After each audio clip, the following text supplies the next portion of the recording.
16 मई की सुबह 6 बजे नोएडा के सेक्टर 25 में आरुषि तलवर अपने घर में अपने कमरे के बिस्तर पर खून से लथपथ मिली। उसकी गर्दन पूरी तरह से काटी जा चुकी थी, लेकिन हैरानी की बात ये थी कि उसके बिस्तर की चादर पर कोई सिलवटें नहीं थीं। आखिर क्या हुआ था उस रात? इस घटना से ठीक एक दिन पहले 13 साल की आरुषि तलवर अपने जन्मदिन को लेकर बहुत ही एक्साइटेड थी। वह अपने फ्रेंड्स एंड पेरेंट्स के साथ मिलकर बर्थडे की प्लानिंग कर रही थी। एक तरफ उसके दोस्त उसके पार्टी की तैयारी में जुटे थे, तो दूसरी तरफ उसके माता पिता उसके लिए नया कैमरा खरीदने गए थे। लेकिन किसी को क्या पता था कि जिस जन्मदिन की वे बेसब्री से इंतजार कर रहे थे, उसी दिन आरुषि का मर्डर हो जाएगा। लेकिन हैरानी की बात यह है कि कोई 13 साल की बच्ची को इतनी बेरहमी से कैसे मार सकता है? अगर ये सारे सवाल आपके भी मन में उठ रहे हैं तो इस वीडियो को अंत तक देखना। नोएडा के सेक्टर 25 में रहने वाली आरुषि तलवर का जन्म 24 मई 1994 को हुआ था।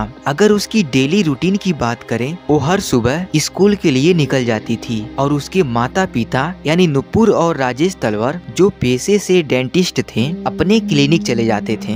दोपहर तक सभी घर लौट आते थे और सभी लोग साथ मिलकर लंच करते थे और उनकी जिंदगी एक खुशहाल परिवार की तरह चल रही थी। लेकिन 16 मई 2008 को सब कुछ बदल गया। उस दिन हर रोज की तरह सुबह 6 बजे नौकरानी ने दरवाजे की घंटी बजाई। आमतौर पर पहली ही घंटी में दरवाजा खुल जाता था, लेकिन उस दिन 2 से 3 बार घंटी बजाने के बाद नुपुर तलवर ने दरवाजा खोला और फिर दरवाजा खोलने के बाद नुपुर ने देखा कि लकड़ी के दरवाजे के पीछे एक और जाली वाला दरवाजा था जो अंदर से बंद था। इसलिए नुपुर बालकनी में गई और चाबियां नीचे फेंक दी ताकि उनकी नौकरानी भारती घर में आ सके। ये देखकर भारती को थोड़ा अजीब लगा, क्योंकि हर दिन जब वो घंटी बजाती थी तो उनके घर के नौकर हेमराज दरवाजा खोलता था, लेकिन उस दिन हेमराज वहाँ मौजूद नहीं था और इस बात को लेकर भारती को इस घर में कुछ अलग होने का एहसास होने लगा। और तभी उसने देखा कि आरुषि के पिता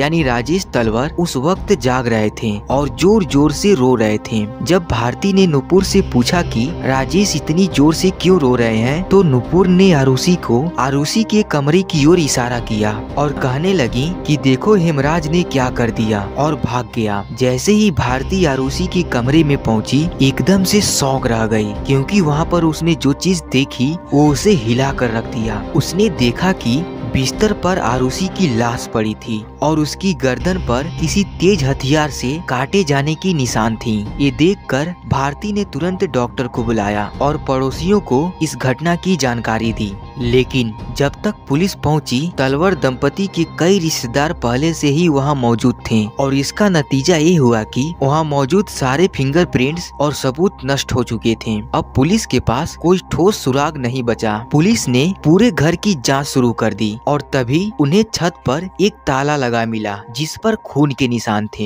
ये देखकर पुलिस ने छत की चाबी मांगी, लेकिन वहाँ मौजूद हर कोई इस बात से अनजान था कि आखिर वो चाबी कहाँ गई। और इसी दौरान आरुषि के पिता पुलिस से बार बार कह रहे थे कि वे अपना समय बर्बाद न करें, क्योंकि उन्हें पूरा भरोसा है कि ये हत्या उनका नौकर हेमराज ने किया है। अब चूंकि राजेश तलवर ने हेमराज पर शक जताया, तो पुलिस ने हेमराज की तलाश शुरू कर दी और उसे ढूंढने लगे और यहाँ तक कि पुलिस ने 25,000 रुपए इनाम देने की घोषणा भी कर दी। एक तरफ नोएडा पुलिस हेमराज की तलाश में नेपाल रवाना हो चुकी थी, तो दूसरी तरफ आरुषि के पिता हरिद्वार चले गए थे ताकि वे अपनी बेटी की अस्थियों को वहाँ पर विसर्जित कर सकें। लेकिन इस बीच पुलिस को किसी और ही इंसान पर शक हो रही थी, जो कि आपको आगे पता चल जाएगा, क्योंकि उस रात हुआ क्या था ये जानकर आप भी चौंक जाएंगे। राजेश तलवर अपने लैपटॉप पर काम कर रहे थे और उन्हें इंटरनेट की जरूरत थी,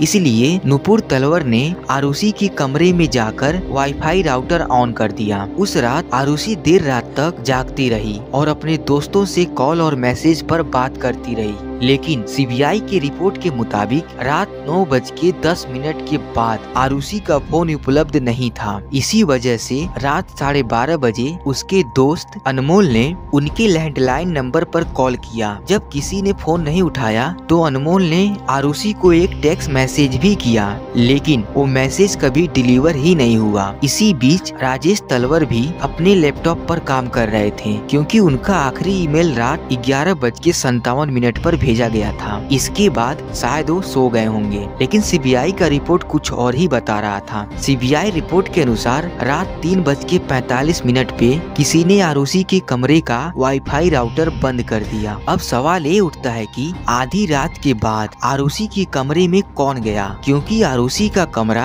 अक्सर लॉक रहता था और उसकी चाबी बेड साइड टेबल पर रखी होती थी। लेकिन नुपुर ने पुलिस को बताया कि उन्हें याद नहीं कि उस रात उन्होंने आरुषि का लॉक किया था या नहीं। रिपोर्ट के मुताबिक आरुषि और हेमराज की हत्या करीब 1 बजे हुई थी, तो जो भी व्यक्ति 3:30 बजे वाईफाई राउटर बंद करने गया होगा उसने लाश को जरूर देखा होगा, या फिर उसी ने खून किया होगा। अगले दिन छत और घर की चाबी नुपुर के कमरे में मिली और आरुषि के कमरे की चाबी लिविंग रूम में मिली। तो सवाल ये है कि क्या किसी के पास चाबियों का एक एक्स्ट्रा सेट था? अगर हाँ तो वो कौन था? अब शक सीधा तलवर परिवार की ओर जाने लगा। पुलिस के आने से पहले घर के सारे सबूत साफ कर दिए गए थे और यहाँ तक कि नौकरों को बुलाकर फर्श, खिड़कियाँ और दरवाजे अच्छी तरह से साफ करवाए गए थे। तो क्या इस हत्या में कोई और शामिल था या खुद आरुषि के माता पिता? पूरी जांच के बावजूद आज तक ये केस पूरी तरह से सुलझ नहीं पाया और 9 साल की कड़ी मेहनत के बाद भी उन 2 मासूम जिंदगियों को न्याय नहीं मिल पाया। और जो भी गलतियां पुलिस से हुई, क्या वो मीडिया की दबाव की वजह से हुई? आखिर किसकी गलती थी इसमें? या फिर आरुषि के माता पिता जिन पर खुद शक किया गया, या फिर कोई और था जो इनके माता पिता को फंसाना चाहता था? आखिर किसकी वजह से